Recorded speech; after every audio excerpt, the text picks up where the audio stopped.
Hello बच्चा party, कैसा रहा आपका पेपर? कितने आंसर सही किए, कितने आंसर गलत किए, कितने क्वेश्चन समझ नहीं आ रहे थे? अच्छा, काफी सारे। तो बेटा आज हम आपका जो भी प्री टेस्ट पेपर आपको दिया गया था उसी का हम लोग अब सॉल्यूशन लेके आए हैं। ठीक है, तो today will discuss the solutions and आपको चेक करना है कितने आपके सही रहे, कितने गलत रहे तो क्यों रहे। सबसे पहले हम पेपर का फॉर्मेट समझ लेते हैं बेटा। सेक्शन ए है जिसके अंदर हमारे 20 क्वेश्चंस होते हैं और ये कैसे होते हैं? MCQ, 1 mark each.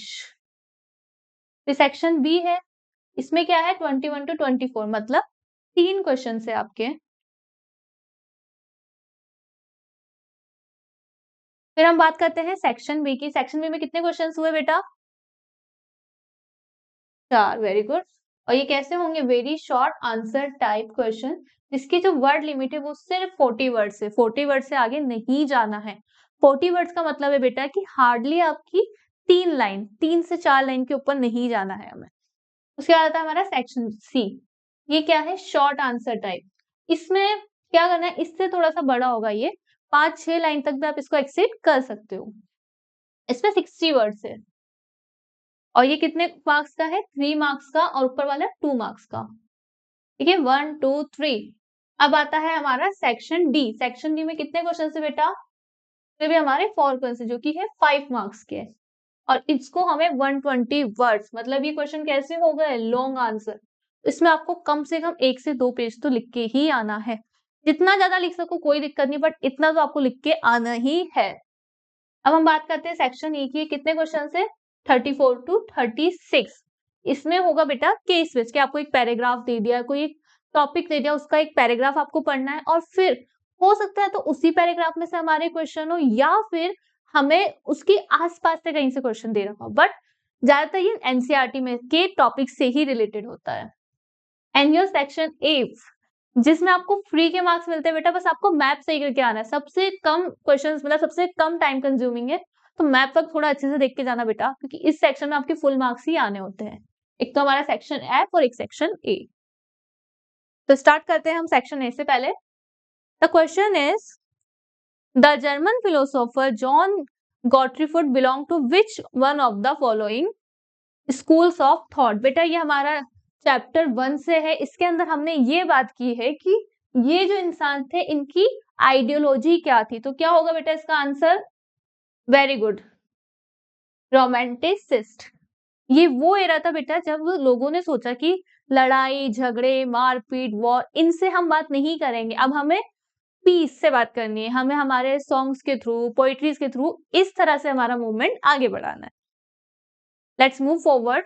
अब इसमें बेटा असर्शन दिया हुआ है आपको, इसमें हमें क्या करना होता है ना, हमें असर्शन से पूछना होता है क्यों, व्हाई, व्हाट, और अगर जो आंसर आपके माइंड में आ रहा है वही आंसर अगर रीजन में है, या फिर रीजन में जो आंसर है वो जस्टिफाई कर रहा है ये वाली चीज की क्यों, तो यहाँ पे आता है assertion and reason both are correct, and ये जस्टिफाई कर रहा है। बट दोनों एक एक बात बोल रहे हैं, दोनों सही है, बट ये जस्टिफाई नहीं कर रहा, तो हम क्या बोलेंगे? Are true but not the correct explanation of F. But और अब यहाँ पे बात आती है ट्रू और फॉल्स की। एक सही है, एक झूठे, एक झूठे, एक सही है। एक बार क्वेश्चन रीड करते हैं हम लोग।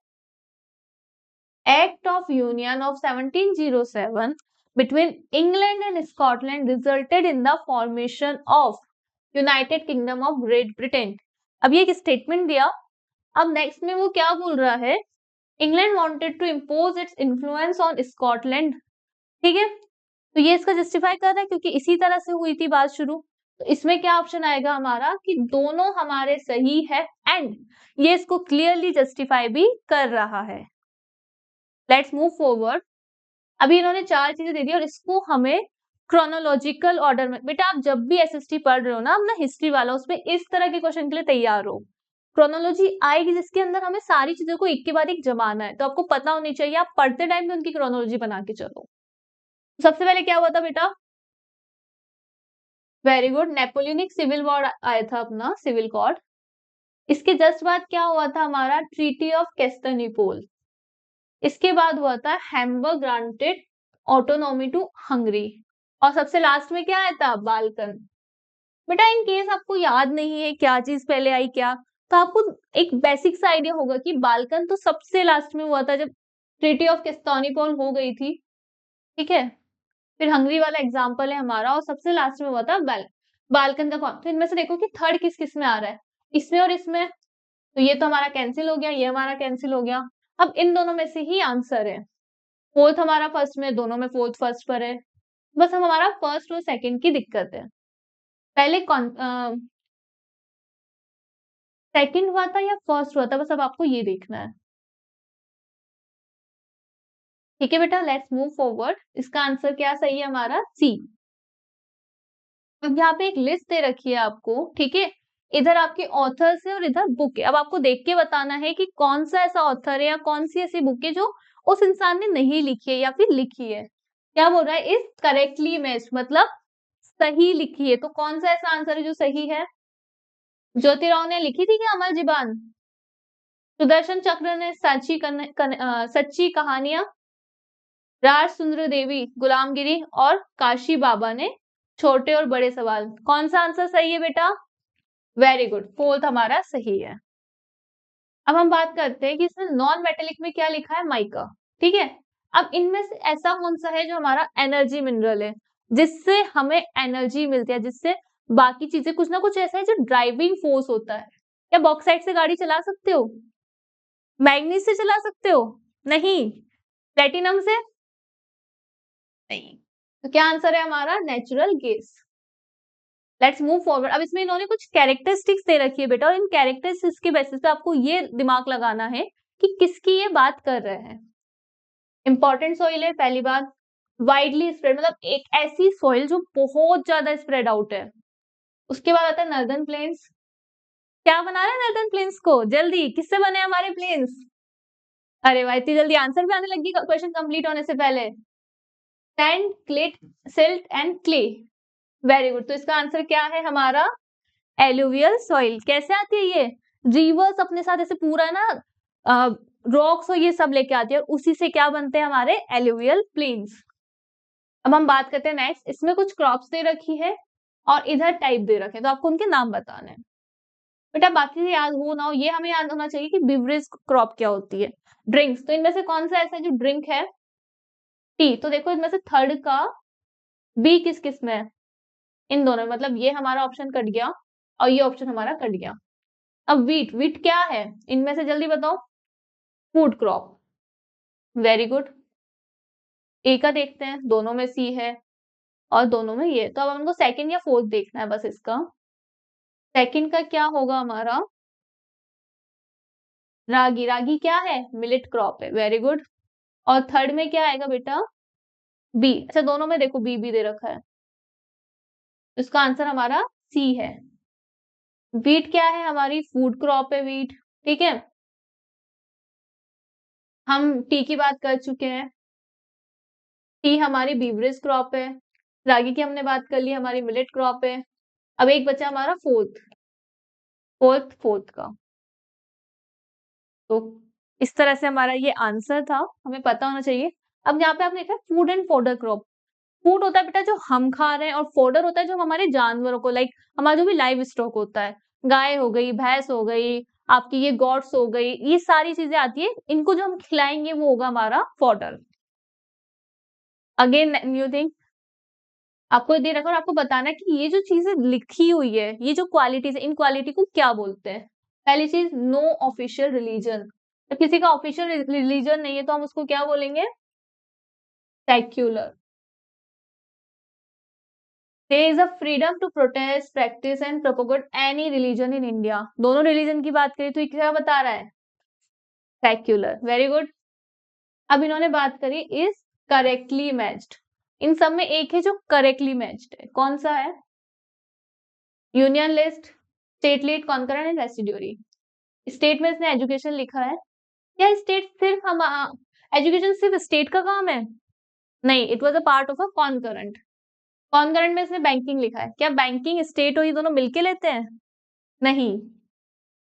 रेसिडुअरी में क्या है? मैरिजेस। क्या मैरिजेस आता है रेसिडुअरी में, या ये स्टेट के पास जाता है? Very good. सिर्फ एक ही चीज है हमारी, फर्स्ट इसमें सही आंसर है। चलो बेटा मूव करते हैं हम 10th क्वेश्चन की तरफ। इसमें क्या आपको 4 स्टेटमेंट दे रखे और आपको बताना है कि कौन से सही है कौन से गलत।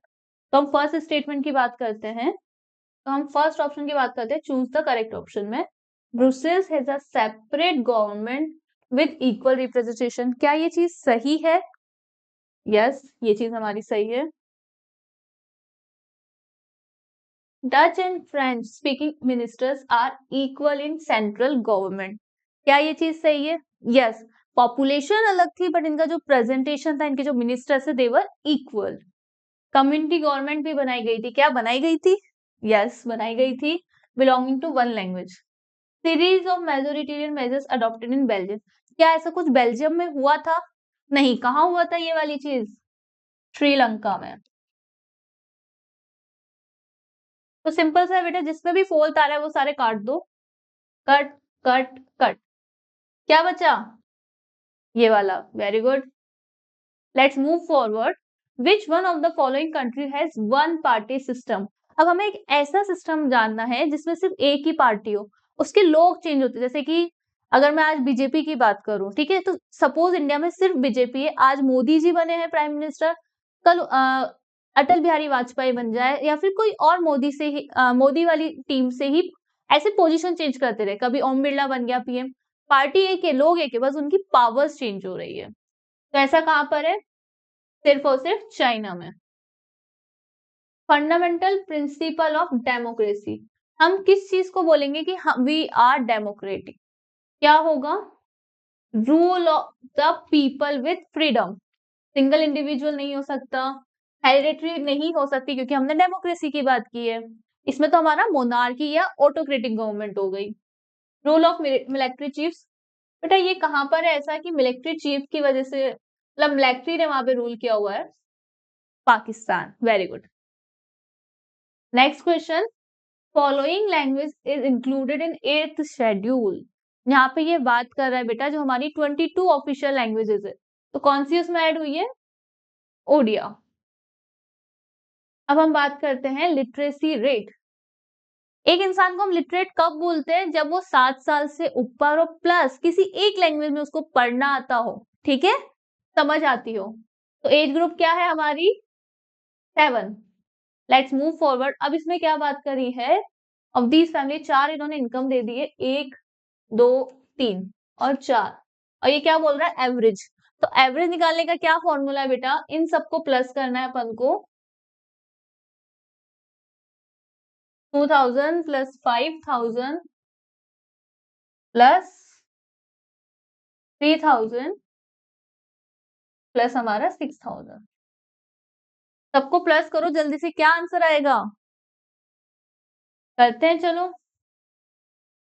ये और ये मिला के हो गए हमारे 10,000 प्लस 6,000। तो ये हो गई अपनी 16,000 डिवाइडेड बाय 4, क्योंकि हमने 4 को करा है। तो क्या हो जाएगा बेटा ये? 4000। क्या आपको ऑप्शन में 4000 दिख रहा है कहीं पर? तो बस वही हमारा आंसर है। अब इसमें इन्होंने 4 एक्टिविटीज बताई। उन्होंने बोला है कि करेक्टली मैच। प्राइमरी एक्टिविटी में क्या बैंकर आ सकता है? नहीं। क्या आता है इसमें? फिशिंग, फार्मिंग, वो सारी चीजें जो हम नेचर से डायरेक्ट ले रहे हैं। सेकेंडरी में फिशरमैन आएगा, किसमें आता है ये? प्राइमरी में। क्या टर्शियरी में टीचर आता है? हाँ जी, टर्शियरी में आता है हमारा सर्विस सेक्टर। तो ये हमारा सही है। क्वार्टनरी में फैक्ट्री आएगी? नहीं। किसमें आती है ये? सेकेंडरी में। क्वार्टनरी में हमारे डाटा वाले आते हैं, जैसे कि बैंकिंग हो गया, वो सब जो डाटा जो नंबर से खेलते हैं। बेटा 2 प्यारी प्यारी आपको इमेजेस दे रखी है, इसका आंसर मैं पहले ही डिस्क्लोज कर चुकी हूँ, तो मुझे आप जल्दी से बताओ कि क्या आंसर होगा। Very good, primary. Let's move forward. Primary purpose of loan activities offered by bank. क्या होता है? क्यों लोन लिया या दिया जाएगा? Very good, to support economic growth. Next question पे आते हैं। अब इन्होंने ग्लोबलाइजेशन की बात करी है और उनके डिस्क्रिप्शन, तो अब आपको इनका आंसर चूज करना है कि किसका क्या आंसर है। टेक्नोलॉजिकल एडवांसमेंट में क्या फिट हो रहा है बेटा? Interaction of ideas, values and tradition. Second है companies operating in many countries. तो ये किसका है बेटा? एमएनसीज का। तो हम यहाँ पे फोर्थ लिख सकते हैं, ये एमएनसी की हमने बात करी है। Innovation in manufacturing, communication and information. Innovation, innovation किसमें आएगा बेटा? Technological advancement. Removal of restriction on trade, इसको हम क्या बोलते हैं? लिबरलाइजेशन। कल्चरल एक्सचेंज, फर्स्ट का आ गया हमारा इंटरेक्शन ऑफ आइडियाज, तो इसको हम बोलेंगे एक्सचेंज, और ये हो गया हमारा फर्स्ट। इसमें थर्ड आएगा, तो फर्स्ट हमारा यहाँ पर। अब देख लो किसमें आ रहा है ये? C D A B. तो यही इसका सही आंसर, एक बार चेक कर लो। फर्स्ट का सी था, सेकंड का डी था, थर्ड का ए था और फोर्थ का B. C D A B. Let's move toward the last question of section A. अब यहाँ इन्होंने बात करी बीएमआई की। जब इसने ऊपर ही बॉडी मास इंडेक्स लिख लिया, तो बीएमआई हमें क्या बता रहा है? आपको क्वेश्चन में ही बहुत बड़ा हिंट मिल गया है। Assessment of blood pressure, pressure की बात करी क्या कहीं? नहीं। शुगर की बात की है? नहीं। कोलेस्ट्रॉल की बात की है? नहीं। इसका आंसर है हमारा कंपोजिशन। तो बच्चे let's move towards our section B, जिसमें आएंगे हमारे वेरी शॉर्ट। इसका आपको 1 2 3 बस, इससे ज्यादा लाइन्स में आपको इसको ड्रैग नहीं करना है। सबसे पहले इन्होंने बात करी है कन्वर्जेटिज्म। सबसे पहले इन्होंने बात करी है conservative regime setup in Europe in 1850 were autocratic. Support the statement by giving 2 example. आपको बताना है कि 1815 में कि वो किस तरह से ऑटोक्रेटिक गवर्नमेंट की बात कर रहे थे। तो इसका आंसर हम देख लेते हैं बच्चे।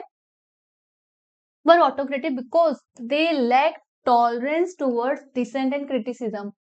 हमने ये पढ़ा हुआ है पहले भी कि जब भी हम उसे डेमोक्रेटिक की बात करेंगे तब क्या होगा कि सबकी सुनी जाएगी। People are the main, people are the core, people are the most important thing. But यहाँ पे क्या था? जैसे ही कंजर्वेटिज्म आया था उसके बाद सबने मना कर दिया था कि हम तो नहीं सुनेंगे, हमारी ही चलेगी।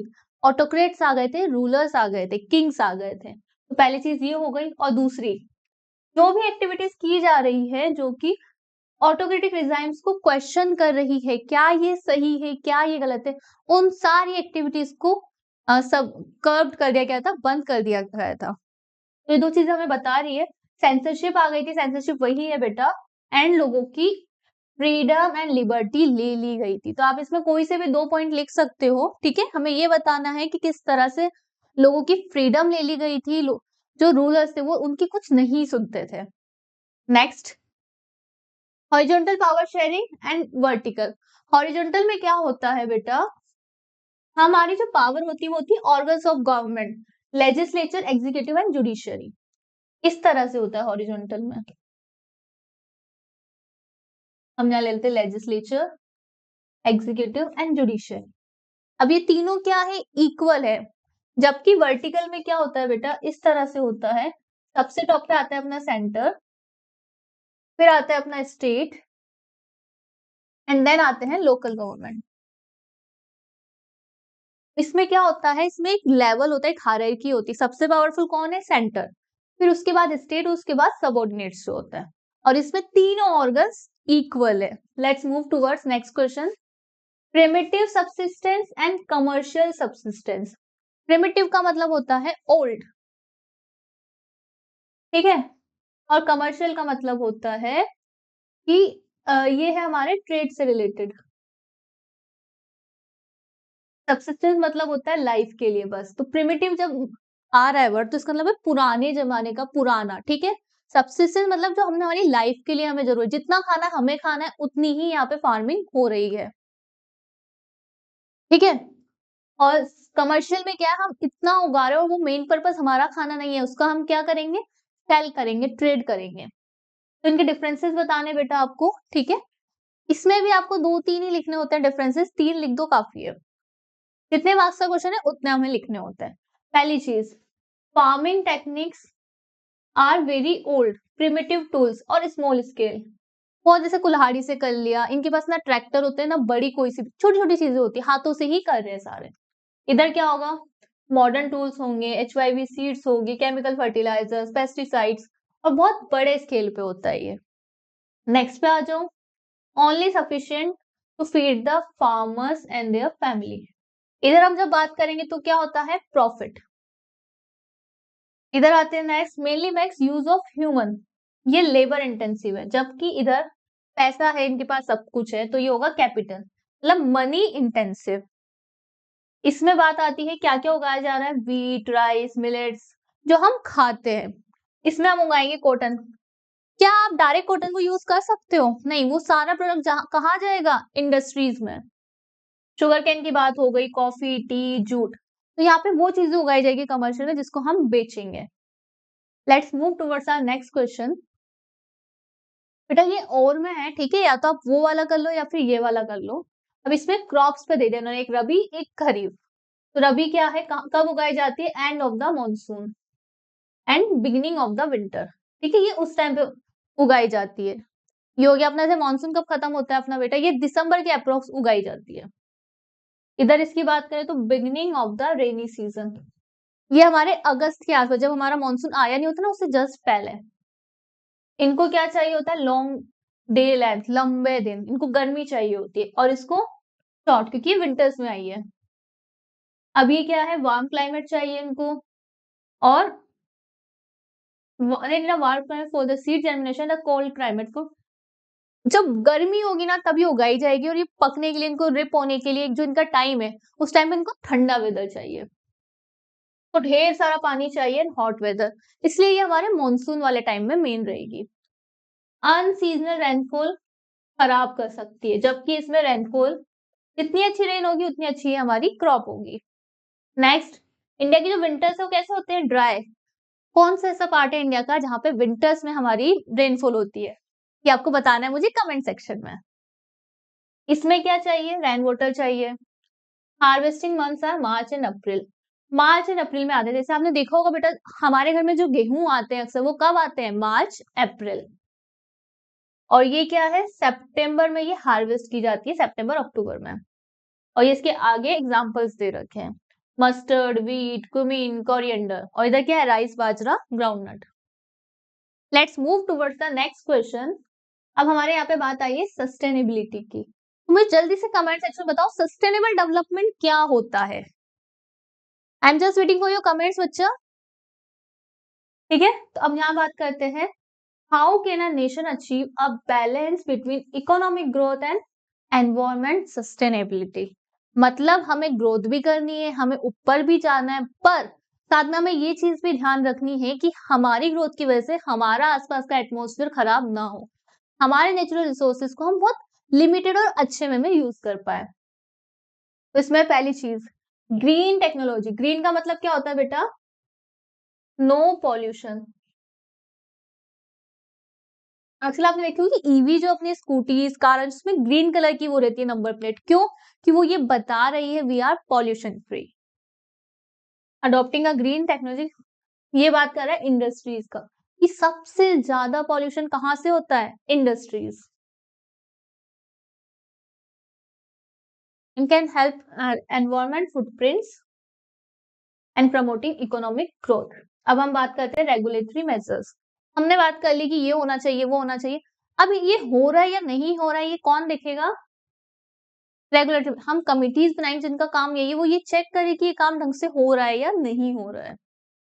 एनकरेज बिजनेस करना है आपको, एनवायरमेंटली रिस्पॉन्सिबल मैनर, इस तरह से आपको बिजनेस करना है कि आप एनवायरमेंट का ध्यान रखें। This can include carbon pricing, emission trading schemes and stricter pollution and control standards।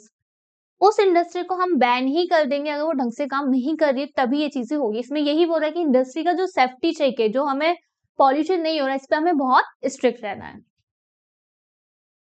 अब इसमें और है बेटा कि लॉन्ग क्वेश्चन है, हमें पता है, तो इसमें इन्होंने क्या बात करी, सस्टेनेबल प्रैक्टिसेस। हमें वही प्रैक्टिसेस करनी है जो कि सस्टेनेबल हो, जो ध्यान रखे जिससे हमारा एनवायरमेंट खराब ना हो, मेन चीज। Resource and consumption and waste generation, इन सब की इन्होंने बात कर ली है। अब दूसरा बात करी इन्होंने अवेयरनेस की। हमें अवेयरनेस फैलानी है कि एनवायरमेंट कितना हमारे लिए इम्पोर्टेंट है, हम ये जो छोटा छोटा पॉल्यूशन कर रहे हैं ये हमें कितना गंदे वे में इम्पैक्ट कर रहा है, and can lead to greater demand for sustainable products and services. Education about the impact of climate change और एनवायरमेंट डिग्रेड, हमें बताना है कि किस तरह से अगर अभी हमने एफर्ट्स नहीं लिए, अभी हमने वो इफेक्ट्स नहीं, तो वो टाइम दूर नहीं है, ग्लोबल वार्मिंग की वजह से वाटर लेवल बढ़ जाएगा और हो सकता है दोबारा से पूरा हमारा जो पार्ट है वो सबमर्ज्ड हो जाए। तो इट्स हाई टाइम कि हम लोगों को एजुकेट करें, समझाएं और किस तरह से एनवायरमेंट को बचाना है वो बात करें। बेटा एक बार आप पढ़ लो, इसको आप अपनी वर्ड्स में अपनी मर्जी से भी लिख सकते हो। This is not something you have to just mug up. समझो और अपने वर्ड्स में लिखने की कोशिश करो। ये सब चीजें आपको याद है, आपको यही बताना है कि किस तरह से हम ऐसे काम करें कि इंडस्ट्रीज भी हो, डेवलपमेंट भी हो, पर एनवायरमेंट खराब ना हो। एफोरेस्टेशन भी आप इसमें डाल सकते हो। लॉन्ग टर्म प्लानिंग, हमें शॉर्ट टर्म में बात नहीं करनी, हमें लॉन्ग टर्म, हमें आगे का सोच के चलना है। अब आते हैं हमारी बात सेक्शन सी की। अब ये है थोड़ा सा बड़ा जिसमें आपको ज्यादा लिखना है। अभी हमने जो सेक्शन बी में देखा इतने सब है बेटा, पर आपको इतने पॉइंट्स नहीं लिखने, your 2 points will be enough. अब सेक्शन सी की बात करते हैं। अब इसमें आती है बात silk route. This is the oldest route जहां से चाइना से सिल्क जाता था। Are example of vibrant pre modern trade. अब इसमें बात कर रखी वाइब्रेंट की, किस तरह से वो एक ट्रेड रूट बहुत वाइब्रेंट है और हमारे लिए यूजफुल है। तो हम बात करेंगे, पढ़ो एक बार। Good example of promotion pre modern trade and cultural links between distinct part of the world. Historians have identified several silk routes over land and by sea. Land से भी होता है और कई बार सी से भी, एक जगह से दूसरी जगह हमारा सिल्क जा रहा होता है। Vast regions of Asia with Europe, Northern Africa. The name Silk Road points out importance of westbound Chinese silk cargoes. ये सिल्क रोड क्यों नाम रखा गया है बेटा? क्योंकि सिल्क वहां पे ज्यादा अमाउंट में जा रहा है। Chinese pottery also traveled the same road, as did textile and spices. Spices कहाँ से जाती थी बेटा? India and south east Asia. In return, precious metal, gold, silver flowed from Europe to Asia. अब जो यूरोप था वो क्या देता था? मेटल, गोल्ड, सिल्वर, ये सब देता था वो। इसके बाद आती है क्रिश्चियन मिशनरीज, वो भी किस रूट से आए? एंड मुस्लिम्स, वो भी हमारे सिल्क रूट से। बात होती है कि वो ट्रेड करने जा रहे हैं, बट ट्रेड के साथ साथ वो क्या चीजें एक्सचेंज कर रहे हैं वो हमें इसके आंसर में लिखना है। Many before this, Buddhism from Eastern India spread in several directions through interesting points. बेटा जब आप ये लिख रहे हो तो आप कोशिश करना इसको आप पॉइंट्स में भी लिख सकते हो। पहली चीज आपने यहाँ पे कल्चर की बात कर ली, दूसरी चीज आपने ये बता दिया कि सिल्क रूट का नाम सिल्क ही क्यों रखा गया है, क्योंकि वहां सिल्क बहुत ज्यादा अमाउंट में जा रहा था। और उसके अलावा क्या क्या यहाँ पे इधर से उधर हो रहा है वो सब चीजें हमने बात करी है। वो नहीं आया तो अब नेक्स्ट क्वेश्चन है, how did food promote long distance cultural context in pre modern world. अब इन्होंने बात करी कि खाने से कैसे आप इधर से उधर मूव कर रहे हो या खाना क्या मेजर इम्पैक्ट डाल रहा है, उसमें बात कर लेते हैं हम। पहली चीज है traders and travellers introduce new crops. हम समझ सकते हैं बेटा, ऐसे अगर इंडिया की भी बात करें तो इंडिया में है ना काफी सारी चीजें ऐसी उगाई जा रही जो इंडिया की नहीं है, जैसे कि इंडिगो की हम बात करें बाहर से आई। अब फूड क्रॉप में बात करूँ तो जब टी और कॉफी की बात तो ये इंडिया की ड्रिंक्स थी ही नहीं, ये भी हमने बाहर से सीखा है। नूडल्स आप देख सकते हो, जो चाइनीज इटालियन इन फूड की हम बात करते हैं वो कभी इंडिया का था ही नहीं, ये सब बाहर की, जो इंडिया ने इसको ऐसे हाथ खोल के वेलकम किया। अरब्स क्या लेके आए अपने साथ? Pasta to Sicily. पास्ता भी हमारा नहीं है। इंडिया और जापान आप देख सकते हो, काफी सारी चीजें जो बाहर से हमारे यहाँ ऐसे एक्सचेंज हुई, तो आपको वही सब में लिखना है। ठीक है बच्चा, तो this is our 26th question. इसमें ये क्या बात कर रहा है कि इंडिया की जो प्रोस्पेरिटी, इंडिया का जो नया फ्यूचर है वो है मैन्युफैक्चरिंग इंडस्ट्री में। अब इस स्टेटमेंट को आपको जस्टिफाई करना है। बेटा आपने देखो को पहले क्वेश्चंस अलग आते थे, अब के जो क्वेश्चंस आते हैं वो आते हैं कॉम्पिटेंसी पे, जिसमें आपको आपका जो दिमाग है ना ये लगाना ही पड़ेगा। ठीक है, तो इसमें अब इसको ही हमें जस्टिफाई करना है। पहली चीज, help modernize agriculture, they also reduce people's heavy dependence on agriculture income. हमें ये पता है कि एग्रीकल्चर की अपन जब बात करें बेटा तो वहां से जो पैसे आते हैं, जो इनपुट रेशियो है वो बहुत लो है, इसलिए हम मैन्युफैक्चरिंग का बोल रहे हैं कि उसमें हमारा जो डिपेंडेंसी रेशियो वो हमें कम करना है, providing them with the job. Reduces unemployment. जब भी एक बड़ी इंडस्ट्री लगती है बेटा तो काफी लोगों को वहां से एम्प्लॉयमेंट मिलता है। Poverty as well as disparities. हमने देखा है कि कुछ रीजन बहुत ज्यादा डेवलप्ड है, कुछ रीजन बहुत ज्यादा बैकवर्ड है। तो जो रीजनल डिस्पैरिटीज है, जो इनकम में, जो डेवलपमेंट में एक लेवल है, उसको हमें सेम पेज पे लाने में ये हेल्प करता है। एक्सपोर्टेशन से हमें एक्सपेंड करने में ट्रेड और ब्रिंगिंग इन फॉरेन एक्सचेंज, बाहर का पैसा भी हमारे इंडस्ट्रियल प्रोडक्ट्स को जब हम बेचते हैं तो आता है। Depends on the transformation of raw material into high value furnished good.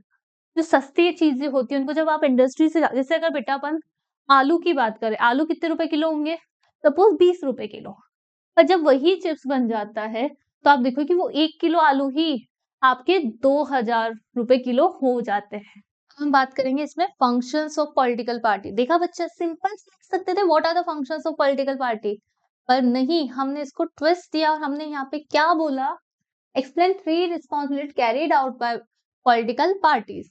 अब इसमें आपको कोई से भी 3 लिखने हैं, मैंने आपको डिटेल में बता रही हूँ मैं इसमें, ताकि आपका और मेरा हो नहीं सकता कि 3 पॉइंट सेम हो, तो इनमें से आप कुछ भी लिखो, आंसर चलेगा। 3 मार्क्स का, इसलिए 3 पॉइंट्स लिखना जरूरी है। पहली चीज, contesting election and winning power. क्या काम होता है, उसको इलेक्शन में खड़ा होना पड़ता है, लोगों का सपोर्ट चाहिए तब जाके वो विन कर पाते हैं और पावर में आ पाते हैं। Electoral fights happens between candidates put forward by different political party. अब आती है बात दूसरी, selecting candidate and election campaigning. सबसे इंपॉर्टेंट चीज होती है बेटा एक पॉलिटिकल पार्टी के लिए कि उनके पास एक ऐसा फेस हो जिसको लोग सपोर्ट करे, जिसपे लोग भरोसा कर पाए कि ये इंसान एक अच्छा हमारा लीडर बनेगा। और फिर उसके बाद कैंपेन, आपने आपने पता कर लिया कि ये इंसान अच्छा, अब लोगों को भी बताना कि ये इंसान क्यों अच्छा है, वो चीज हम यहाँ से पढ़ते हैं। Candidate will represent them and election also conduct election campaign in order to win public support. Formulating public opinion. बेटा जो पॉलिटिकल पार्टी होती है ना, वो अपने कैंपेनिंग से इतना स्ट्रांगली काम करती है कि वो लोगों का दिमाग, जैसे अगर अभी मैं बात करूं तो आप देखोगे कि बीजेपी का जो मोदी जी है, उन्होंने किस तरह से, जब वो जीत गए तो जब हमारा लॉकडाउन वाला टाइम था, तब अगर उन्होंने बोला कि आपको अपने घर से बाहर निकल थाली बजाने, तो सब लोग उनकी बात सुन रहे थे। यही चीज होती है कि अगर आपके नेता ने, आपके पीएम ने, या आपके जो पॉलिटिकल लीडर है उसने कुछ बोला तो आप उन बातों को सुनो। आपकी आवाज में इतना दम होना चाहिए और लोगों को आप पे इतना भरोसा। Of the general public, there is the issue concerning the general public in their day to day lives. ये लोग क्या करते हैं, लोगों के दुख दर्द को सुनते हैं और उसी पे कुछ ना कुछ बात करते हैं कि वो सॉल्व कैसे करेंगे। Governing the country, main part. आप पॉलिटिकल पार्टी बन गया, आपने इलेक्शन लड़ा, आप जीत गया, मेन काम क्या है आपका, गवर्न करना। अब आप कंट्री को कैसे चला रहे हो वो आपके हाथ में है। अगर आपने अच्छे से चलाई तो अगली बार क्या होगा, आपको बाहर निकाल दिया जाएगा। Wins a majority seats form the government and then governs the country. They make laws and policies for the welfare of the people. Sitting in the opposition. यहाँ तक हमने किसका पढ़ा, जो पार्टी जीती है। अब कुछ और पार्टीज ऐसी होती है जिन्होंने भी लड़ाई करी, जिन्होंने भी खड़े हुए, बट वो लोग उतना सपोर्ट नहीं ले पाए, उतना उनकी मेजोरिटी नहीं आ पाई, उनकी कुछ कम सीट्स ही आ पाई है, तो उसको बोलते हैं हम अपोजिशन। अब अपोजिशन का क्या काम है बेटा, कि जो भी चीजें विनिंग पार्टी कर रही है ना, उसमें बैठ के गलतियां निकालना। ठीक उसी तरह से, जैसे आप जो मेरे पास कॉपीज लेके आओगे तो मैं आपके ऐसे बड़े बड़े गोले करके वो गलतियां निकालती हूँ, यही काम किसका है, अपोजिशन का। बहुत इंपॉर्टेंट क्रूशियल रोल होता है, क्योंकि ये चेक रखते हैं कि क्या पार्टी ने सही करा है, क्या पार्टी ने गलत करा है।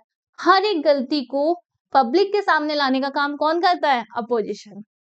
बेटा let's move towards the next question 28। इसमें ये क्या बात कर रहा है कि explain significance of credit in economic development of the country. Credit का मतलब होता है लोन, तो ये बात कर रहे हैं लोन किस तरह से आपके डेवलपमेंट में बात करता है। तो पहली चीज है कैपिटल फॉर्मेशन। अगर हमारे पास लोन है, क्योंकि पैसे से ही पैसा बनता है, अगर मेरे पास पैसा ही नहीं है तो मैं बिजनेस कैसे स्टार्ट करूंगी, या कुछ भी काम बिना इन्वेस्टमेंट के कभी आपको प्रॉफिट नहीं देता है। तो वही बात है, capital provides necessary funds for the investment. और फिर इन्वेस्टमेंट इन किस किस में कर सकते हो, आपकी मर्जी, आप चाहो इंफ्रास्ट्रक्चर में करो, इंडस्ट्री में करो, एग्रीकल्चर में करो, या फिर कोई और ऐसा आपको स्टार्टअप करना है तो वहां पे आपको क्रेडिट से ही आपका काम स्टार्ट होता है। सेकेंड चीज है entrepreneurship. Availability of credit encourage entrepreneurship by providing the financial resources needs to start and expand the business। पैसा होगा तभी आप बिजनेस स्टार्ट कर पाओगे। बेटा मैंने बहुत पहले एक चीज आपको समझाई थी, एसएसटी में आपने कितना पढ़ा है वो मैटर नहीं करेगा, अपने एक ही पॉइंट को किस तरह से अलग अलग शब्दों के साथ खेल के कर सकते हो। तो आप देखो फर्स्ट में भी हमने वही बात की, सेकंड में भी हमने वही बात करी है। Consumption, consumer credit enables individual to purchase goods and services, stimulating the demand and driving economic activity। Suppose मुझे आईफोन लेना और मेरे पास पैसे नहीं है तो मैं किस पे लूंगी? क्रेडिट पे। इसमें यही बात की गई है बेटा कि कैपिटल, पैसे से पैसा बनेगा, पैसे से बिजनेस स्टार्ट होगा। अगर जिसको खरीदा उसके पास पैसा नहीं है तो कंज्यूमर्स, जैसे अगर हम कार्स की बात करें, क्या हर एक इंसान अपना कार का एक साथ पैसा दे सकता है? नहीं। हमें क्या करते हैं, हम क्रेडिट पे लेते हैं और लोन पे स्टार्ट करते हैं। The last question of section C 29, tertiary sector plays a pivotal role in the economy of the country, support your answer with day to day example. अब इसमें ये सिंपल सी बात क्या बोल रहा है कि हमारा जो टर्शियरी सेक्टर है वो किस तरह से ग्रोथ में हेल्प करता है, और इसको आपको खुद के एग्जाम्पल से, डे टू डे जो आप रोज देखते हो उन एग्जाम्पल से बताना है। ये आपकी हेल्प के लिए, पर आप इसमें और कोई एग्जांपल्स भी दे सकते हो। पहली चीज, कंट्री सेवरल सर्विसेज। अब ये सारी जितनी भी सर्विसेज है ना बेटा, ये सब हमारी इसमें, उसमें ढेर सारी इन्होंने सर्विसेज लिख दी। अगर ये सर्विसेज नहीं होगी तो क्या हम डेवलप कर पाएंगे? नहीं। तो इन्होंने वही बात की कि basic services, government has taken responsibility for the provision of this services. इन सब सर्विसेज का जो भी मेन काम है उसने गवर्नमेंट ने उसमें रिस्पॉन्सिबिलिटी ली है और उस वजह से ही ये आगे चल पाता है। सेकेंड की अगर हम बात करें, development of agriculture industry leads to the development of services. Agriculture industry में जो भी प्रोडक्ट्स बनेंगे वो आगे बेचे कैसे जाएंगे? हमारे सर्विस सेक्टर की मदद से। Transport, trade, storage, already seen. Greater the development of the primary secondary, more demand for such activities. Third point इसी में आप लिख सकते हो, इनकम। बेटा सबसे ज्यादा जो कमाते हैं ना वो टर्शरी सेक्टर वाले ही कमाते हैं। आपकी एक एक सर्विस के पैसे जाते हैं। जैसे डॉक्टर्स को आप देख सकते हो कितनी अच्छी खासी फीस लेते हैं, और आप में से भी काफी सारे चल के हमारे फ्यूचर डॉक्टर्स हैं। ईटिंग हो गया, आप टूरिज्म देख सकते हो, इतना महंगा होता है ना घूमना बेटा, तो वो भी कहीं ना कहीं हमारी इंडस्ट्री को, हमारे इकोनॉमिक डेवलपमेंट को बढ़ा रहा होता है। Private hospitals. और ये फोर्थ पॉइंट है हमारा बेटा, past decades also certain new services and those based on information and communication have become more important and essential। इनको है ना हम ये भी बोलते हैं, सनराइज करता है ना उसी तरह से ये भी राइज करे, इसीलिए हम इसे राइजिंग सेक्टर भी बोलते हैं। ये भी आप अपने आंसर में अलग दिखने के लिए बता सकते हो। ठीक है, तो यहाँ पे हमारा सेक्शन, तो let's move towards our next section, section D. अब बेटा इसमें क्या है, आपके लॉन्ग क्वेश्चन है जिसके आंसर आपको कम से कम 2 से 3 पेज तो आपको इसमें भरने ही है। अब आप क्या कर सकते हो बेटा, इसमें डायग्राम्स एड ऑन कर सकते हो, कुछ टाइमलाइंस बना सकते हो जिससे आपका आंसर बाकियों के आंसर से अलग लगे, क्योंकि ट्रस्ट मी इतने बड़े बड़े आंसर कोई टीचर पढ़ने में इंटरेस्टेड नहीं है। अब ये आपको अपने जो एग्जामिनर है, जो आपका कॉपी चेकर है, उसको कंपेल करना है कि वो आपका आंसर पढ़े। तो कुछ इस तरह से कि एक नजर में आपको पूरा आंसर समझ में आए। जैसे कि आप इसमें या तो हेडलाइंस यूज कर सकते हो, सब टॉपिक्स यूज कर सकते हो, अंडरलाइन कर सकते हो। तो ये सब चीजें आपको अपने आंसर में इस वाले सेक्शन के लिए डालनी ही पड़ेगी ताकि आपको फुल मार्क्स मिले। तो first question is, the Gandhian era idea of Satyagraha emphasize the power of truth and struggle against injustice। अब इन्होंने एक लाइन दे दी है और क्या बोल रहे हैं, explain the statement with examples. अब यहाँ पे डायरेक्टली आपसे सत्याग्रह की नहीं पूछेंगे, ये क्या करेंगे, एक लाइन दे दी है और उसको जस्टिफाई करना है डिकोड करके। तो मेन चीज क्या पूछ रहा है इसमें, सत्याग्रह। तो आप इसमें बेटा सत्याग्रह का बता सकते हो सबसे पहले,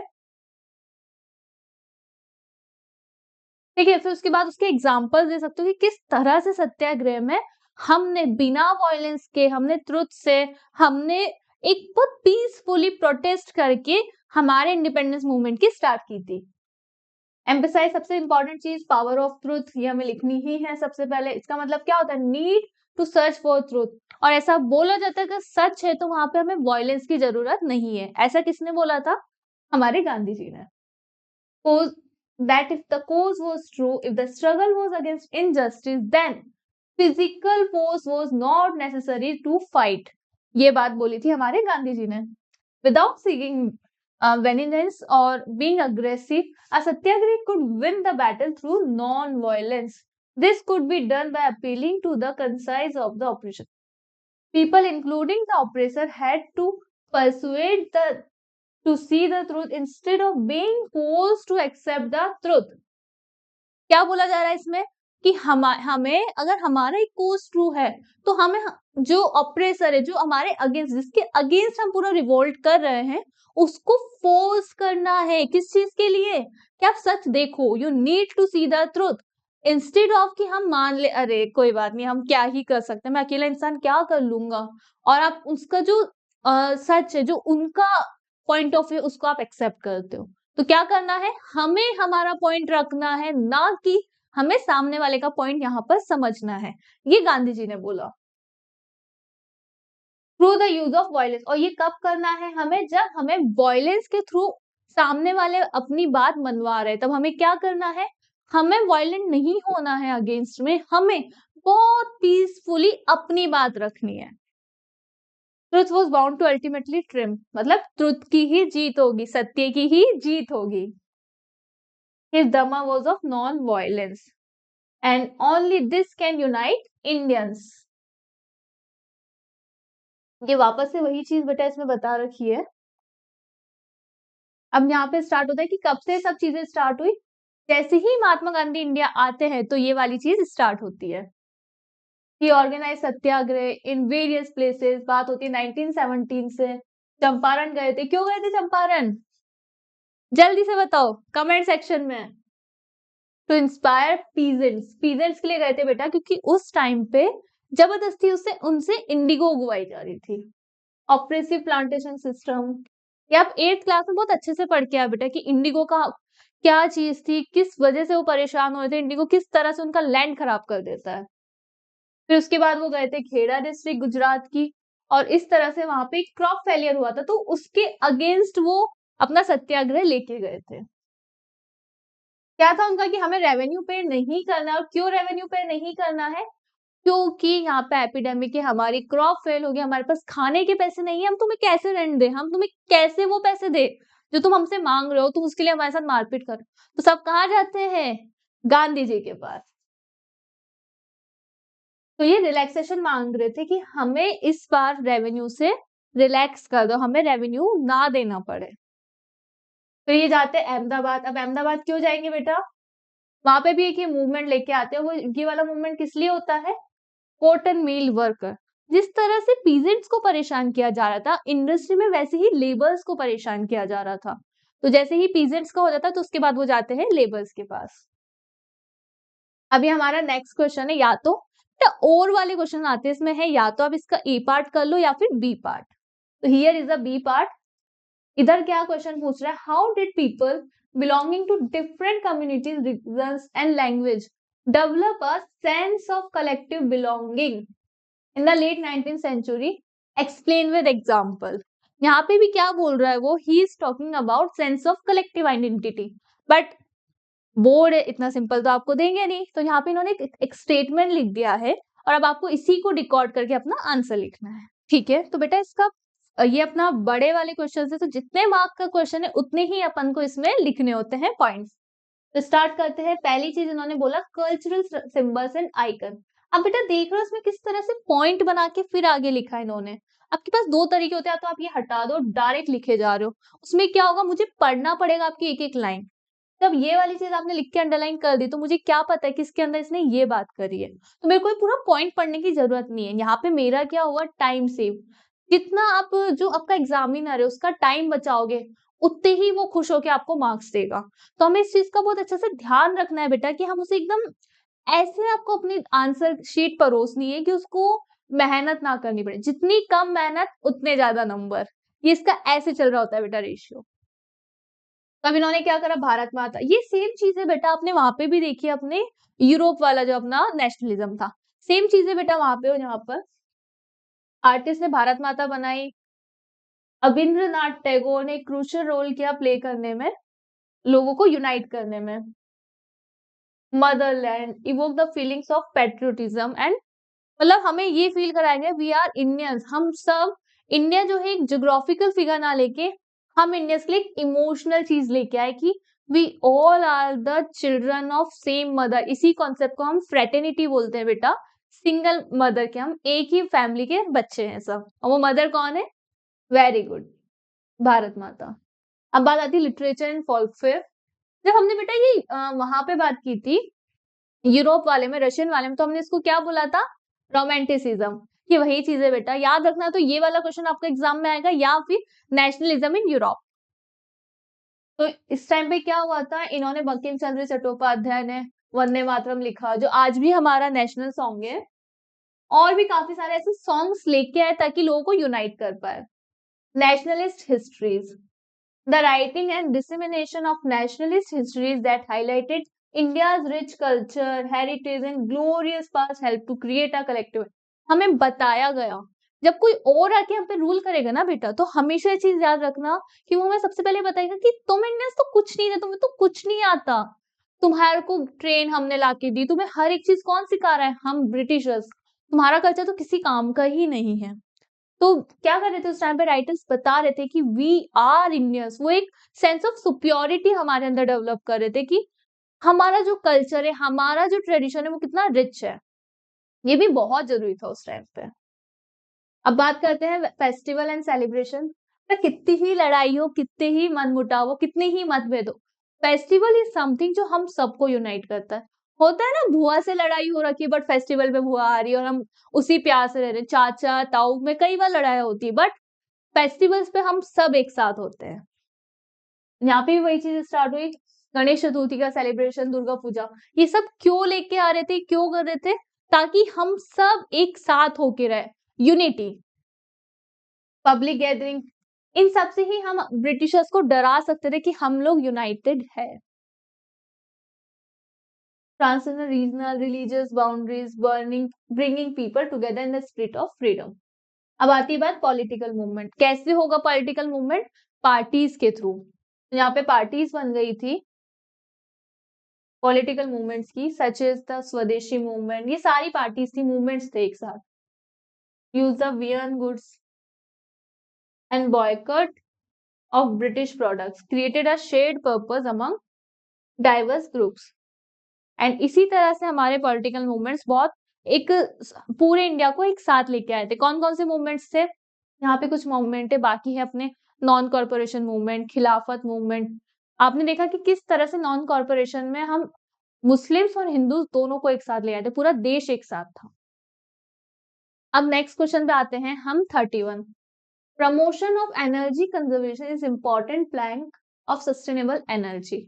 अब ये आपको एग्जाम्पल के साथ बतानी, या तो आप ये कर सकते हो या फिर आप ये वाला क्वेश्चन कर सकते हो, energy is required for all kind of activities explain. तो इन दोनों में ही आपने एनर्जी की बात करी, दूसरे में हम पूछ रहे हैं कि एनर्जी के यूजेस बताओ, पहले में हम क्या पूछ रहे हैं कि एनर्जी को कैसे आप कंजर्व कर सकते हो, कैसे बचा सकते हो। तो हम इसका देखते हैं कि किस तरह से हम एनर्जी को कंजर्व कर सकते हैं। पहली चीज रिसोर्स एफिशिएंसी, हमें इतने एफिशिएंट वे में, इतना जुडिशियस वे में इसको यूज करना है। Promoting energy conservation ensure that energy resources are used more efficiently, बहुत ध्यान से हम उसे यूज कर रहे हैं। और कैसे कर पाएंगे, reducing waste, extending the life span of non renewable resources. For example LED bulbs है, तो ये क्या करते हैं, can significantly reduce electricity consumption. बेटा दो तरह की होती है, एक होता है एलईडी, मुझे नहीं लगता कि आप लोगों ने तो बल्ब देखे होंगे, देखेंगे क्या बच्चे आप लोगों ने बल्ब, वो पुराने जमाने के जो बल्ब होते हैं, एक येलो कलर का बल्ब होता है जिससे बहुत ज्यादा हीट निकल रही होती है और बहुत आंखों को इरिटेट कर रहा होता है, देखा है आप लोगों ने ऐसा बल्ब, जाके मम्मी पापा से पूछना। अब पहले वो बल्ब होते थे बेटा, वो बहुत ज्यादा इलेक्ट्रिसिटी का कंजप्शन करते थे, तो उनको अब हमने एलईडी से रिप्लेस किया है। अब दूसरा पॉइंट है एनवायरमेंटल इम्पैक्ट। इसमें क्या कर सकते हैं बेटा, conservation helps to minimize environment pollution. Pollution जितना कम होगा बेटा उतना ही हम एनर्जी को कंजर्व कर पाएंगे। Fuels are burn leading to lower emission of green house gases, pollutants. For instance, improving insulation in buildings can reduce the need for heating and cooling thus. तो ये वो चीजें बता रहे कि हम टेक्निकली कैसे एडवांस हो सकते हैं। जैसे कि आप इसमें बेटा इन क्वेश्चंस में आप अपने भी आंसर डाल सकते हो, अपने भी ओपिनियंस डाल सकते हो। जैसे कि आप बोल दो कि आपको स्विच ऑफ करना है। आप जब भी व्हीकल्स की बात करो तो जब वो होते हैं रेड लाइट तब आप उसको बंद कर दो, और ग्रीन व्हीकल्स जो आ रहे हैं आजकल वो यूज करना। इकोनॉमिक बेनिफिट्स, अब हमने बात कर ली कि क्यों करना चाहिए, तो इससे ऐसा नहीं है इसे आप एनवायरनमेंट के लिए ही कर रहे हो, आप खुद के लिए भी कर रहे हो। क्यों? क्योंकि आपके ही पैसे बचेंगे। Can lead to substantial cost saving individuals, businessman and government, सबकी इन्होंने बात कर ली। Investing in energy efficient technology can reduce energy bill. जैसे कि बेटा आप यहाँ पे एग्जांपल दे सकते हो सोलर एनर्जी का। एक बार आपको प्लांट इन्वेस्ट करने में टाइम लगता है, नो डाउट, बट वो एक लाइफ टाइम के लिए आपको बहुत बड़ा इन्वेस्टमेंट है, क्योंकि आपके इलेक्ट्रिसिटी के बिल काफी रिड्यूस हो जाते हैं उससे। तो वही चीज इन्होंने बात करी है यहाँ पर, can save energy cost and improve their competitiveness. Let's move towards the next question. तो अब ये बात कर रहा है कि क्या क्या चीजों में एनर्जी यूज होती है। हर चीज में यूज होती है बेटा। इंडस्ट्रियल में कैसे यूज होती है? आपकी जितनी भी फैक्ट्रीज हो बिना एनर्जी के चल सकती है? नहीं। वही चीज इन्होंने बता रखी है, रॉ मटेरियल में, हर एक चीज में आपकी ऑपरेट करना जरूरी होता है। दूसरा, ट्रांसपोर्टेशन, क्या हमारे व्हीकल्स बिना एनर्जी के चल सकते हैं? क्या हम डालते हैं उसमें एनर्जी के लिए? Very good, fossil fuels. तो यहाँ पे वही बात करी है, व्हीकल, शिप, एरोप्लेन, सब में क्या चाहिए होता है? Energy, electricity. हर चीज में अलग अलग तरह से, जैसे कि काफी सारी जो हमारी अब ट्रेन आ रही है वो इलेक्ट्रिसिटी से चल जाती है, पहले ये कोयले से चल रही होती थी। आप मूवीज देख सकते हो पुरानी। हाउस होल्ड एक्टिविटीज, आप अभी मुझे देख भी पा रहे हो, तो क्यों देख पा रहे हो? Due to energy. या तो हमारे कहीं ना कहीं से एनर्जी आ रही है, वो कैसे आ रही है? या तो हाइड्रो पावर प्लांट से आ रही है, थर्मल पावर प्लांट से आ रही है, पर या फिर आपकी सोलर एनर्जी से आ रही है। ठीक है, तो आपको हर एक चीज में चाहिए होती है।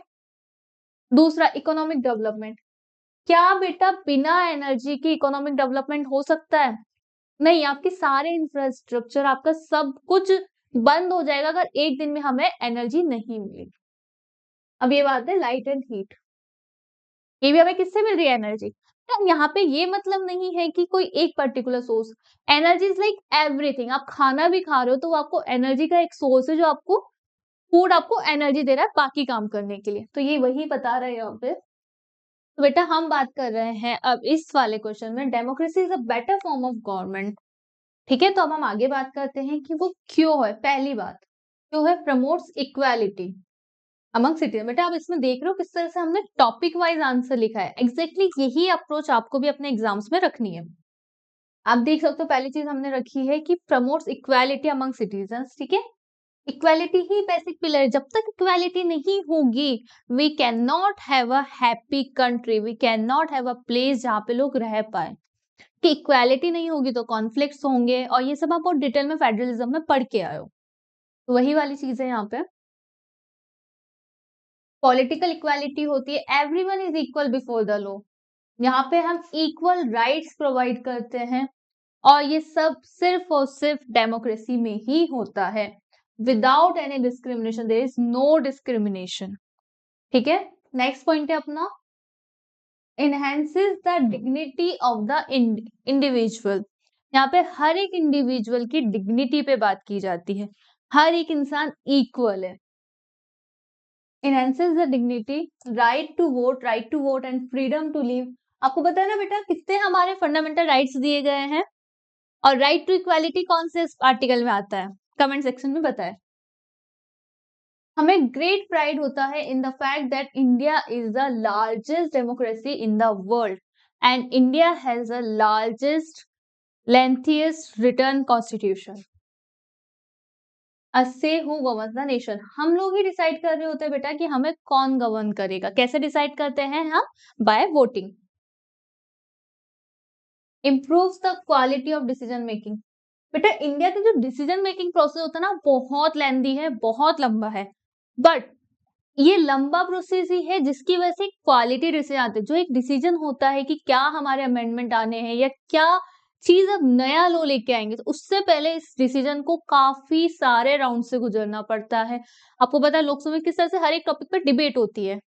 इसकी वजह से जब जो हमारा फाइनल प्रोडक्ट आता है that is the finest product, क्योंकि इतने सारे लोगों का उसमें ब्रेन, इतने सारे उसके प्रोज एंड कॉन सब देख के फिर उस डिसीजन को लाया गया। तो ये सब सिर्फ और सिर्फ डेमोक्रेसी में ही होता है।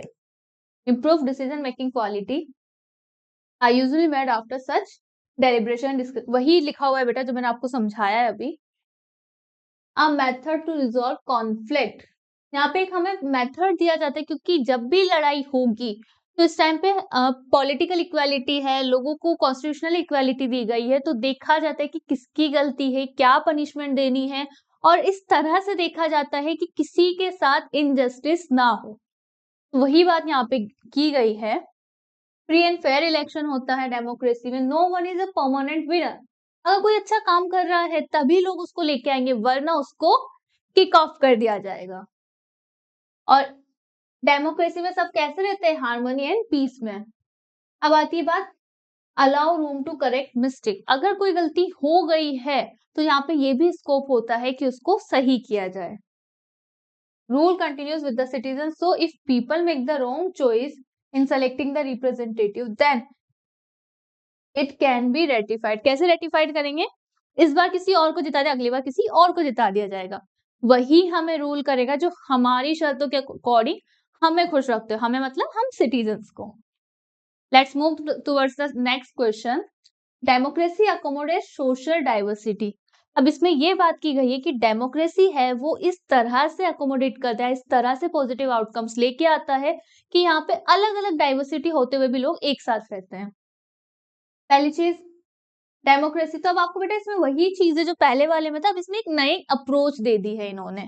वहां हमने डेमोक्रेसी और डिक्टेटरशिप की बात की, यहाँ पे डेमोक्रेसी की ही बात करें कि सोशल डाइवर्सिटी, अलग अलग लोगों को हम कैसे बात करते, कैसे अकोमोडेट करते हैं। Reduces the possibility of tension, क्यों? क्योंकि हमने यहाँ पे सारे एथनिक ग्रुप्स का कंपोजिशन लेके चला, हम रिजर्वेशन देते हैं और हम ये कोशिश करते हैं कि सब लोग इसमें एक्टिवली पार्टिसिपेट करें। No society can fully B permanently resolve conflicts. इतना सब होने के बाद भी ऐसा नहीं है कि कोई भी सोसाइटी ऐसे हो सकती है कॉन्फ्लिक्ट नहीं हो। हम अपने लीव सोसाइटी, हमारे घर की बात करें, क्या ये पॉसिबल है कि कोई ऐसी फैमिली हो जहाँ लड़ाई नहीं होती है? पति पत्नी में ना हो तो भाई बहन में हो जाएगी, पर कहीं ना कहीं हम सोसाइटी में भी देख सकते हैं लड़ाई झगड़ा। तो यहाँ तो बेटा सोसाइटी की बात है, but still we know how to respect these differences. Democracy is best suited to produce the outcome, best outcome. Best outcome कहाँ से आते हैं? डेमोक्रेसी से ही। नेक्स्ट हम बात करते हैं handle social differences, division, conflicts plus democratic result. ये सब वो पॉइंट्स बताए गए बेटा कि किस तरह से डेमोक्रेसी बेटर आउटकम देती है। It is necessary to understand democracy is not simply rule by majority opinion. तो यहाँ पे मेजोरिटी की नहीं चलती है, यहाँ पे क्या होता है, माइनॉरिटी को भी साथ में लेके चलते हैं। आप इंडिया का एग्जांपल बेस्ट है इसमें। जनरल व्यू, वही चीज लेके आएंगे जिसपे सब लोगों का या फिर मेजोरिटी ऑफ पीपल का इसमें एक से हो, एक पॉजिटिव वे में उनका एक वोट हो। पर इसका मतलब ये नहीं है कोई कम्युनिटी, कोई caste. Majority means every people from every community. It is necessary that rule by majority does not become rule by majority. ये वही चीज है बेटा जो मैंने अभी आपको जस्ट एक्सप्लेन करी है।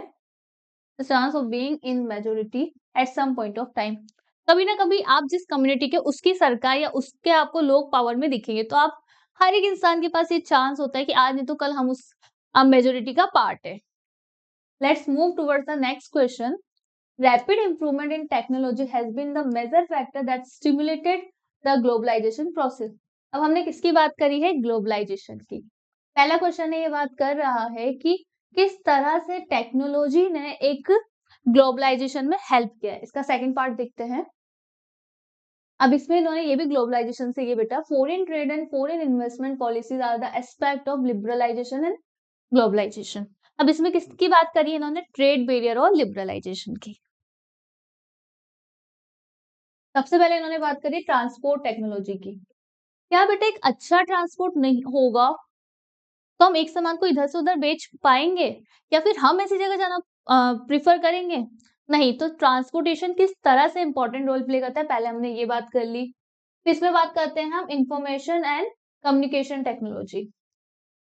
अगर हमारे तक इंफॉर्मेशन ही नहीं आ रहा है, हम बता ही नहीं पा रहे, अपना मैसेज ही वहां तक नहीं बता पा रहे कि हमें क्या चाहिए, कब चाहिए, या फिर किस काम के लिए जा रहे हो, काम हो पाएगा नहीं हो पाएगा, तो क्या ग्लोबलाइजेशन हो पाएगा? नहीं। तो यहाँ पे वही 2 पॉइंट्स की बात की गई है। अब दूसरी बात है टेलीकम्युनिकेशन। अब यहाँ पे वही बात की गई है कि हमारा टेलीफोन और सिस्टम इतना इम्प्रूव्ड होना चाहिए कि जब हमें जो चीज चाहिए हम हैंड टू हैंड कॉल करके या एक प्रॉपर कम्युनिकेशन हो पाए, इंफॉर्मेशन शेयरिंग। बेटा एसएसटी में एक चीज ध्यान रखना है अपना, ये वाले सेक्शन में आपको ये वाली आर्ट सीखनी पड़ेगी कि हम एक ही बात को अलग अलग तरीके से प्रेजेंट कर पाए। इसमें हम देखा जाए तो सिर्फ यही बात हमें बोलनी है कि हमारी सामान इधर से उधर जल्दी आ पाए, प्लस हमारी कम्युनिकेशन, हमारी इंफॉर्मेशन इधर से, और उसमें ही हमने अलग अलग पॉइंट बना के लिखा है। एक बार रीड कर लीजिए बेटा। अब आता है यहाँ पे एक एग्जाम्पल दे दिया है इसने, ठीक है। News magazine publish in London, readers, और वो प्रिंट होती है दिल्ली में। The text of the magazine send through internet to Delhi office. कैसे आया है, दिल्ली आया है वो information. Office gets order on how to design the magazine from the office in London. Vice versa भी हो सकता है, लंदन में बैठा हुआ दिल्ली में बता सकता है हमें क्या चीज चाहिए, और लंदन में, दिल्ली में बैठा हुआ लंदन को बता सकता है यूजिंग टेलीकम्युनिकेशन एक्ट। बेटा इसके लिए आप खुद का भी कोई एग्जांपल दे सकते हो, ठीक है। ये आपको सारा मगअप नहीं करना है, सारा आपको एसएसटी में रटने की कोशिश नहीं करनी है, चीजें समझो और अपने वर्ड्स में लिखना स्टार्ट करो। आफ्टर प्रिंटिंग ये सब हो गया अपना, send by two air. London दूर है तो हम ऐसे गाड़ी लेके तो जा नहीं सकते, या फिर साइकिल पे डाकिया डाक लाया उसमें हम जा रहे साइकिल पे, कैसे जाएगी, बाय फ्लाइट। फिर बाद में पेमेंट वगैरह भी इसका हो जाता है थ्रू इंटरनेट ई बैंकिंग। अब नेक्स्ट है कि लिबरलाइजेशन। तो बेटा इसमें आपको सबसे पहले यहाँ पे ट्रेड बैरियर को एक्सप्लेन करना है कि लिबरलाइजेशन क्या है और कब आया था। जैसे ही आप करोगे फिर आपको बताना है कि लिबरलाइजेशन क्या होता है, रिलैक्सिंग द फंक्शनल, जो भी ऑब्स्टिकल्स आ रही उन सब ऑब्स्टिकल्स को हटा देना और एक इजी वे में ट्रेड हो, इसी को हमने लिबरलाइजेशन बोला है। अब क्या है, पहली बात ट्रेड एंड इन्वेस्टमेंट। जैसे ही लिबरलाइजेशन होगा आपका ट्रेड बढ़ेगा, इन्वेस्टमेंट बढ़ेगा, वही पॉइंट यहाँ पे लिया हुआ है बेटा। सेकंड है foreign trade and foreign investment were remove to a large extent, barriers इन्होंने रिमूव किए, तो उसकी वजह से क्या हुआ, इंपोर्ट एंड एक्सपोर्ट ज्यादा होने लगा, फैक्ट्रीज ज्यादा होने लगी एंड ऑफिसेस, और इसकी वजह से ट्रेड बढ़ गया हमारा। अब दूसरा आता है business allows to make decision freely about what they wish. जब हमारे इंपोर्ट ड्यूटीज एक्सपोर्ट ड्यूटीज हट गई तो इस चीज पे भी फोर्स होने लगा, या इस चीज को भी एक बूम मिल गया, बूस्ट मिल गया कि आपको जो मंगाना है वो आप मंगा सकते हो। होता है जब आपके पास फ्री डिलीवरी वाला ऑप्शन आता है, आप ज्यादा चीजें मंगा दो, जैसे ही उसमें आपने सपोज 1000-2000 के जूते मंगाए, ठीक है, और कैश ऑन डिलीवरी में 60 या 70 रुपए भी एक्स्ट्रा हो गए, तो मन करता है हाँ नहीं ले रहे हम तो, महंगा पड़ गया ये। तो वही वाली चीज यहाँ पर है।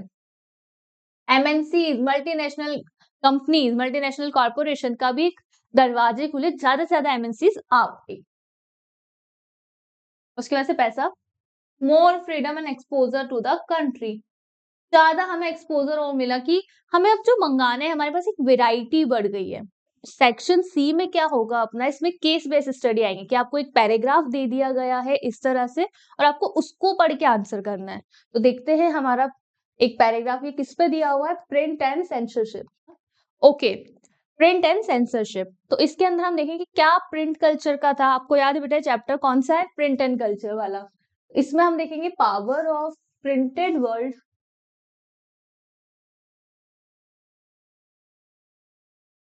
word is most often seen in the way government seeks to regulate and suppress।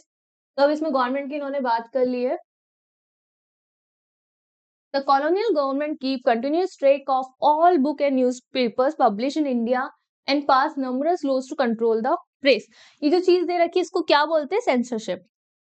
अब यहाँ पे फर्स्ट वर्ल्ड वॉर का इन्होंने बता रखा है। बेटा इसको हमें ध्यान से पढ़ना कि आगे वाले जो क्वेश्चन है वो इसी के ऊपर है। Defence of India rules 22 newspapers had to be furnished securities out of 18 shut down rather than comply with the government। 22 newspapers थे, उनमें से 18 तो शट डाउन हो गए थे कि वो गवर्नमेंट के रूल्स के अकॉर्डिंग नहीं चल पाए थे। The sedition committee report under Rowlatt Act in 1919 further strengthened control that laid in imposition of penalties on various newspapers. At the outbreak of the Second World War, the Defense of India Act was passed, allowing censorship to report of wars related topic। आपको war related topic भी है तो उस पर भी censorship आ गई थी। All reports about the Quit India movement came under its purview। बेटा यहाँ पे preview है। In August 1942, about 90 newspapers were suppressed। मतलब इतने शट डाउन हो गए थे। अब यहाँ पे क्वेश्चन आता है, what method did the colonial government employ to keep track of Indian newspaper। Question ये पूछ रहा है कि जो कॉलोनियल गवर्नमेंट थी उसने क्या करा था तो उसे इंडियन न्यूज़पेपर का पता रहे, उसके ऊपर एक कंट्रोल, एक आई रखने के लिए उसने क्या किया था। तो इसका ये आंसर है बेटा। अब इसको हम यहाँ ढूंढते हैं, कहाँ लिख रहा है बेटा आपको इसका ये आंसर?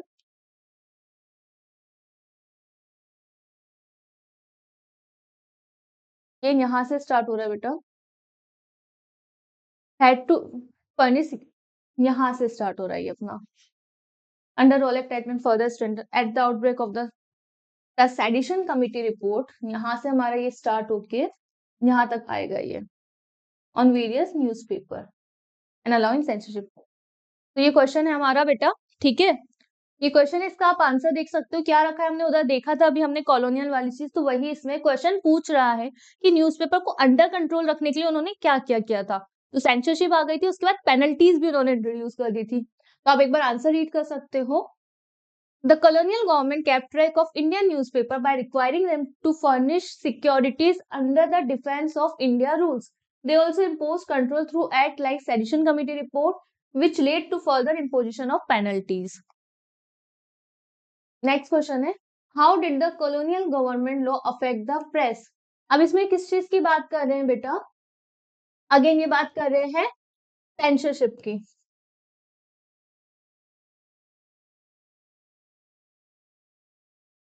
ठीक है, तो रीड कर लो बेटा एक बार आप। The colonial government laws affected the press by imposing strict censorship and regulation, leading to the suppression of about 90 newspapers। कितने newspapers? 90 during the quit India movement in August 1942। ये इस तरह से बेटा हमें उसमें से ढूंढ के इसके आंसर्स लिखने हैं। The control stifled the freedom of expression, prevented the dissemination of information related to war and political movement during the First World War। Under the Defense of India, 22 newspapers। इतना बड़ा आपको लिखने की जरूरत नहीं है बेटा, मैंने पूरा उसमें से कॉपी करके लिख दिया। आप इसको अपने वर्ड्स में, क्योंकि ये 1 मार्क्स के हो, लास्ट वाला आपका 2 मार्क्स का, तो उसके अकॉर्डिंग उतना छोटा सा ही लिखना है आपको। अब यहाँ पे सेडिशन कमिटी का इन्होंने बता दिया, तो इस तरह से इसका आंसर आएगा बेटा। ये बोल रहे हैं इसमें कि क्या क्या, तो आप कोई से भी 2 पॉइंट्स अपनी मर्जी से लिख सकते हो। Next, analyse the impact. ये भी आपको 2 मार्क्स का है, तो सिर्फ आपको 2 पॉइंट्स लिखने हैं, मोर देन इनफ है। 2 पॉइंट लिखो या फिर 4 पॉइंट लिखो, खत्म। Analyse the impact of sedition committee on newspaper. तो इसमें भी हमें वही बात लिखनी है सेंसरशिप की, कि किस तरह से सेंसरशिप लाई गई थी, पेनल्टीज लाई गई थी, और किस तरह से उनका काफी सारों पेपर्स का एक फ्रीडम ले ली थी, उनको सप्रेस कर दिया गया था। तो वही चीज इसमें है, suppression of information, penalties and shutdown. ठीक है, अब this is the another chapter, project tiger. ठीक है, अब यहाँ प्रोजेक्ट टाइगर का इन्होंने दे रखा है और आपको ये रीड करना है एंड देन आपको देखना है कि क्या इससे क्वेश्चंस बने। तो बेटा आपके पास एक तरीका भी हमने देखा, अब हम देखते हैं दूसरा तरीका इसको सॉल्व करने का। अब हम क्या करेंगे, पहले क्वेश्चंस देख लेंगे, आंसर्स आपको नहीं देखने, सिर्फ क्वेश्चंस पढ़ने। Why was Project Tiger considered as a significant step for tiger conservation? पहला क्वेश्चन ये है। सेकंड देख लेते हैं, what role did India play in global tiger population? Mention any two major, यहाँ पे थ्रीट्स आएगा बेटा, थ्रीट्स, ठीक है, to the wild life species. अब इसको रीड कर लो, हमने क्या क्या ढूंढना है पहले देख लो, यहाँ वाई देखना है आपको, रोल देखना है, एंड थ्रीट्स। तो कहीं भी यहाँ आप लिख सकते हो वाई, थ्रीट्स एंड रोल, ठीक है, 3 क्वेश्चन। तो आप देख लो, one of the key wild life species in the faunal wave, यहाँ पे ये है बेटा फोना, ठीक है। In 1973, the authorities realized that tiger population had dwindled to 1,827 from an estimated 55,000 at the turn of the century. अब यहाँ पे नेक्स्ट क्वेश्चन का आंसर मिल गया हमें। Major threats are numerous such as poaching for trade, shrinking habitat, depletion of prey, growing human population। तो ये हमें थर्ड का आंसर यहाँ मिल चुका है।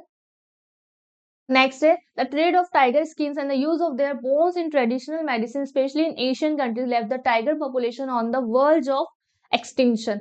Since India and Nepal provide habitat to about 2/3, India and Nepal मतलब मेन यही है, मतलब हमारी ही रिस्पॉन्सिबिलिटी कि हम टाइगर को बचाएं। Surviving tiger population in the world, this two nation become prime target for poaching and illegal. तो यहीं पर ही अगर पॉपुलेशन है तो यही आपका मेन टारगेट बन चुका है।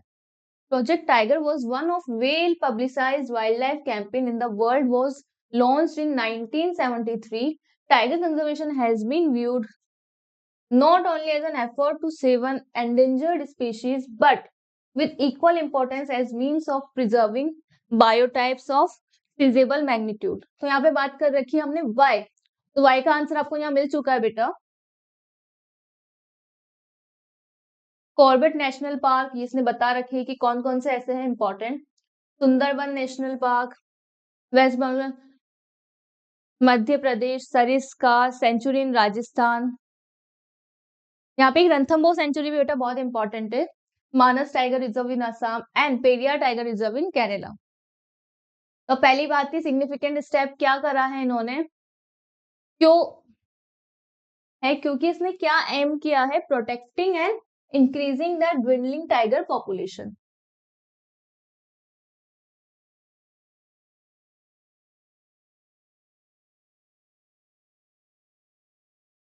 Through establishment of tiger reserves. अब अभी हमने जो लास्ट वाला पैरा देखा था ना, ये हमारे फर्स्ट का आंसर है।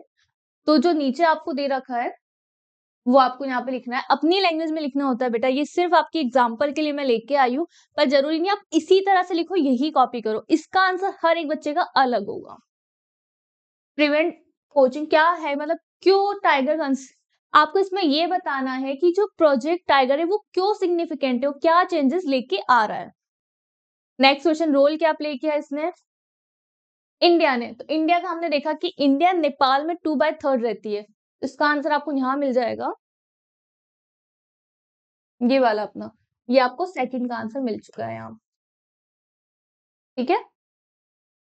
एंड लास्ट, तो ये आपको 2 चीजें मिल गई, इसमें इतनी सारी चीजें थी बेटा, आपको जो ठीक लग रहा है आप वो लिख सकते हो। ये ऊपर वाला हमारा थर्ड का आंसर था, तो आपको जो ठीक लगे आप उस तरह से ये लिख सकते हो। अब आता है हमारा next question, linguistic diversity of India. अब इसमें हमें ये देखना है बेटा कि क्या क्या इंडिया में कितनी लैंग्वेज के बेसिस पे डाइवर्सिटी है। तो अगेन अपन पहले क्वेश्चन देख लेते हैं। पहली चीज क्या बता रखी है इसने कि how many languages were recorded as mother tongue in 2001, तो हमें मदर टंग की बात की गई है। How were the language grouped together in census report, तो लैंग्वेजेस को कैसे ग्रुप किया गया वो देखना है आपको। Explain the inclusion of language in the eighth schedule, यहाँ पे इन्होंने किसकी बात की, तो ये 3 है हमारे। तो अब यहाँ पे रीड करते हैं, सबसे पहले इन्होंने बोला how many language do we have in India. So your paragraph starts with a question, आपसे पूछा जा रहा है कि क्या हमारी कितनी यहाँ पे लैंग्वेजेस है।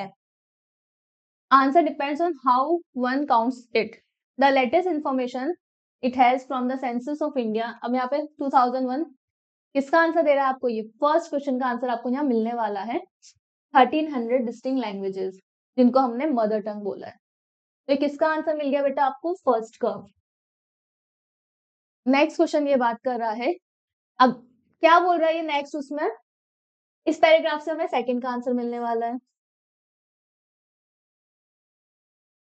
क्या बोल रहा है? ग्रुप टुगेदर, कैसे ग्रुप की गई है इनको? इस तरह से Bhojpuri, Magadhi, Bundelkhand, Chhattisgarh and many others were group together under Hindi. इन सबको किसके अंदर ग्रुप कर दिया है? हिंदी के अंदर। अब हमें नेक्स्ट क्वेश्चन का आंसर मिलने वाला है थर्ड का।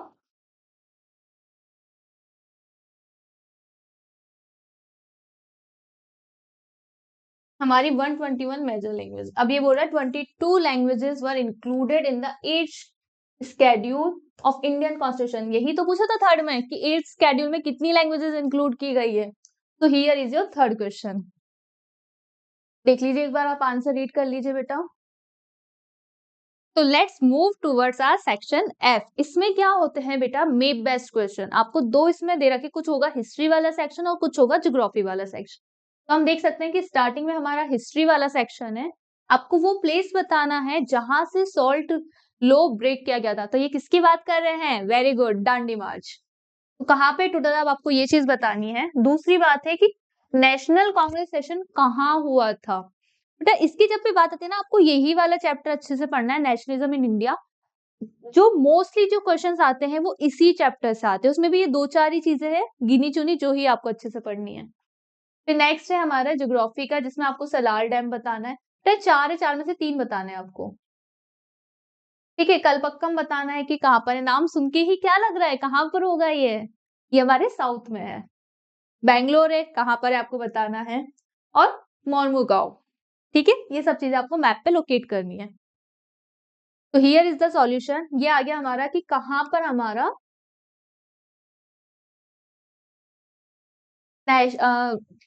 कहाँ पर हमारा नेशनल कांग्रेस सेशन हुआ था। तो कहाँ हुआ था? कलकत्ता में। दूसरा, कहाँ पर हमारा सॉल्ट लो स्टार्ट हुआ था, कहाँ पे तोड़ा गया था? वेरी गुड, दांडी मार्च।